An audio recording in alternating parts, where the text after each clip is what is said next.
To stay alive, I ran into the women's restroom. I was about to escape through the window when I realized it had already been sealed shut with steel bars. In that moment, I grabbed a metal rod, smashed the mirror, tied the broken glass to the window frame, and looked outside. Their attention was focused ahead. I knew this was my chance. I rushed upstairs and made as much noise as I could to lure them away.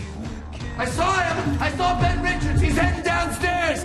Then I doubled back, sprinted the other direction, and made it all the way to the rooftop. People were everywhere below me. I was completely surrounded. I knew I couldn't stay there. I had to get back to my room and grab my backpack. I threw a cable down, gripped it tight, and slowly slid down until I reached my window, but it wouldn't open from the outside. I wrapped a towel around my hand and smashed the glass. The crash instantly gave away my position. I climbed inside, threw on my clothes, grabbed my gear, and wasted not even a second. The door was about to be broken down, so I took off running and leaped out the window. Their leader was clapping, thinking he had already won, but they underestimated me.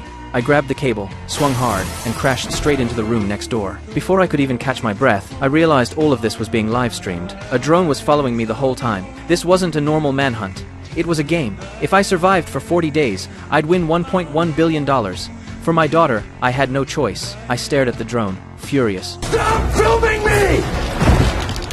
The hunters were closing in, so I pulled out a grenade, threw it, detonated it, and used the chaos to run into the basement. It was pitch black inside, so I lit a magazine for light, but the fire quickly spread out of control. The people outside were getting closer too. Then I noticed a group of rats scrambling into a sewer drain. I reacted instantly, lifted the cover, and slipped inside just as the hunters arrived. Somehow, I escaped and survived another round. Then I started recording my daily report. According to the rules, I had to update them every single day. I'm still here, you shit-eaters!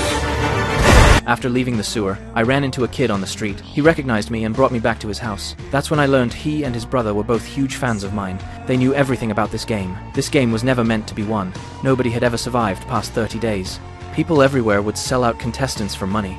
The higher the ratings got, the longer they dragged the game out, squeezing every last bit out of the players before ending the show. And me?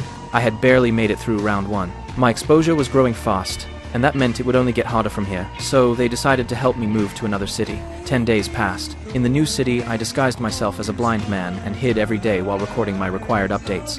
But it didn't last long. A street cleaner recognized me, reported my location, and soon the hunters came rushing in. To stay alive, I ran for my life, and finally jumped onto a moving train, barely escaping.